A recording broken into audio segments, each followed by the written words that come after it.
What is going on, Big Schlong Gamers? As Spencer, and today I'm going to be going over why field upgrades are the best thing added within Cold War Zombies. If you haven't already, leave a like, subscribe, all that cool nonsense. Speaking of that, Elaine Hulan, subscribe to me, and also Commander Bubble. So if you subscribe just like them, I'll shout you out. Plus, I'm not going to stab you or something, I don't know, or maybe give you a kiss. But on that, gamers, let's get it. Field upgrades add a ton of replayability within the game. There is no doubt. This is my first reason, and most importantly, my most important reason. If you play any other COD game, you will not have field upgrades, besides a couple exceptions like Black Ops 4. The thing that makes field upgrades different in this game, however, is the mere fact that they don't give you an overpowered ability, but they give you ability that grants you perks. Sort of like the perk system. If you think of it like that, it's the perfect analogy for the situation. If you really do think about it also, perks have always been a staple within zombies, and personally, to me, I believe field upgrades are going to be the staple, hence going forward. You may not like them, you may not agree with me, but we all have to agree that field upgrades add some kind of variance to the game and make it more replayable than, ever before. Now you might be wondering, how does this exactly add replayability to the game? You can hop into any map, any mode, etc., and just change it up. If you're not feeling Ring of Fire, you can go for Ethereal Shroud. If you're not feeling Ethereal Shroud, you can go for Energy Mine. Anything that you want, you can have it, so long as, you have the level requirements for said field upgrade. Now, I just said how you can change every game and make sure that every game is not the same. This adds personality to each game. Now, I know what you're thinking. Whoa, what the hell does that mean? See, the thing about field upgrades is they aren't exactly a giant beneficiary. It's a perk, like I said in the beginning, but it can change up your game. Like, say for example, you're like, I'm not filling this game with an assault rifle. I'm gonna run an SMG, or maybe a shotgun, tactical rifle, sniper. All of those change up the game. If you do a challenge, say for example, snipers only challenge, you're changing the gameplay. The personality of the map is different due to the circumstances you brought. The thing about field upgrades is it's the exact same thing as well. When you bring field upgrades to the situation, it doesn't exactly change the game wholeheartedly, but it changes it nonetheless, and it is a really good addition to try them all out as well. I know this isn't about that, but hey, give it a try. Field upgrades are really, really good, and each one, fits different types of playstyles, all that nonsense. I'll get into that a little bit later, but nonetheless, field upgrades do add some personality touch to the game, which is really healthy for the game itself. Now, I know what you're thinking. Why would I use anything that's not Ring of Fire? Why would I use anything that's not Ethereal Shroud? Although they may be inferior in specific ways, some provide different playstyles that are more beneficiary. Ring of Fire and Toxic Growth, those are more for camping playstyles, while Ethereal Shroud and Frenzy Guard are more for training and running around. See, each one has a different play, and they add personality to each game you play, which is a really healthy balance that we haven't had before, at least I think. Now, I briefly went over the gameplay, benefits and all that, but the thing that makes field upgrades really unique, rather than say Black Ops 4 or any other additions to other previous titles and installments, is they provide great benefits like a perk, but they don't destroy gameplay like say in Black Ops 4. I'm going to kind of compare this one with Black Ops 4. You could spawn in with, a field upgrade like a hammer that's like Thor's, and you could just destroy the gameplay. Pack-a-punch weapons don't even really compare to it.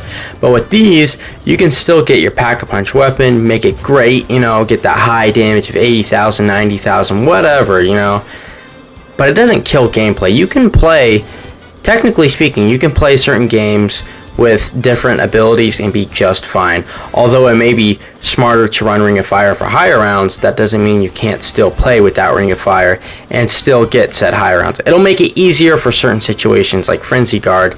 Like in the gameplay right now, it makes it a little bit easier to get away from enemies as I've downed. I don't know if you see the perks, but I've went down and it helps me right there in that specific situation. This is what is great about field upgrades, is because they vary on what your actual playstyle for the game itself is. It doesn't destroy the aspect of building within the game itself. You can do it with multiple games too, which is great. Oh, you got bored of one?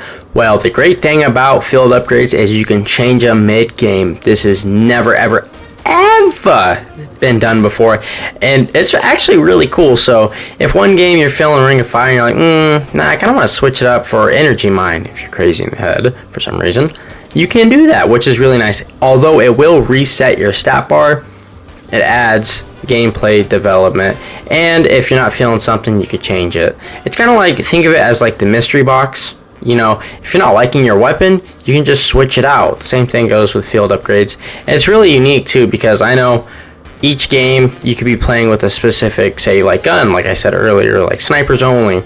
Well, maybe you want to do shotguns only now. Basically, this is what I'm trying to interpret. If you want to change it up, you can, which is really, really good. I really do enjoy this about field upgrades themselves. Another thing as well, each field upgrade you can use on any map you desire. If you look back in the past, if you had a field upgrade, say in Black Ops 3, you can only have that field upgrade for that map. So if you're playing Shadows of Evil, you have the Apothecon Sword, or if you're playing Revelations, you have the Ragnarok DG4s. See, in this case, it's not like that. If you were playing Firebase E, you can play with the same field upgrade as if you were playing Outbreak, so on, so forth. This is really good for gameplay, and it doesn't tie a player to a specific field upgrade that they don't like. And you know, if you don't like the field upgrade, you could change it. And in the previous games, if you didn't like a field upgrade, that was the only one you could get. I mean, there was no going around beating the bush. If you wanted something, you had to earn it. Now you just kind of spawn in with it, which I think personally is a really good idea. They should add something on the variety side where you can earn another field upgrade specific for a map, but I guess that is, you know, a whole topic for a different video. But field upgrades, really enjoyable that you can do this and that they do promise that kind of feature. One thing that isn't so great about this feature though, it kind of gives maps less personality. Even though the gameplay itself is more personalized, the map itself takes the L, which I know that sounds weird, but if you think about it, each map has the same, you know, gameplay style that you can technically run on any other map. So what's the point of running any other map if you really like, say, Firebase or Mauert or Toten? You don't have to play any other map now because, well, you can have everything you want on that specific map, which is a good thing, but it kind of kills the personality of the maps. Not so much for gameplay though, which is really good.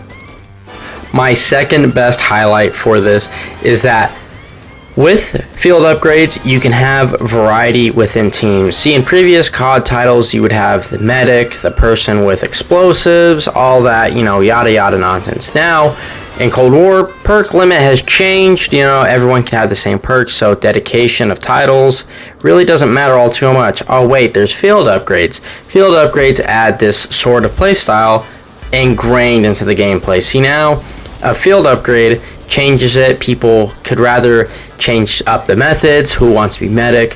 Who wants to be the person who's going to provide toxic growth, camping strat, ring of fire? All that is amazing with this, and it really does change up co-op a lot. Single players can't relate all too much, but field upgrades and co-op are a lot better than single player. It allows for a lot of variety. Game savers, game changers, changes up your gameplay, all that is crammed within field upgrades. And you probably clicked on this video and you're like, what like field upgrades, like what, who's that guy, like who cares about that guy? Field upgrades, this is why, mainly in my opinion, why they're so good. Really changes up playstyles games. You can have challenges with someone's, it's amazing. Co-op games are really more fun with field upgrades as well, which is also another really great thing about field upgrades. I do like that a lot, because in previous games, you know, after a while, you know, some people don't want to play medic, but now you can change it up. That's why I really do enjoy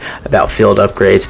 But also one other thing, field upgrades are literally free. You don't have to pay anything. Nada. Free 99 written off the tag. This is really, really nice, and even though it is sort of like a perk, it's free. It's really good for gameplay. And if, say, you're playing with buddies who, you know, aren't really new to zombies, a lot of Cold War players are, you have that, and it can benefit a lot of players who are new, and also make sure that they stay alive within games. Like with this healing aura, you can help a lot of newer players, or even with Ring of Fire, you can help a lot of people. But hey, gamers, if you haven't already, leave a like, subscribe, all that cool nonsense. If you made it this far, you deserve a cookie. I love you. But other than that, gamers, I'll see you guys in the next one. Hope you have a wonderful day.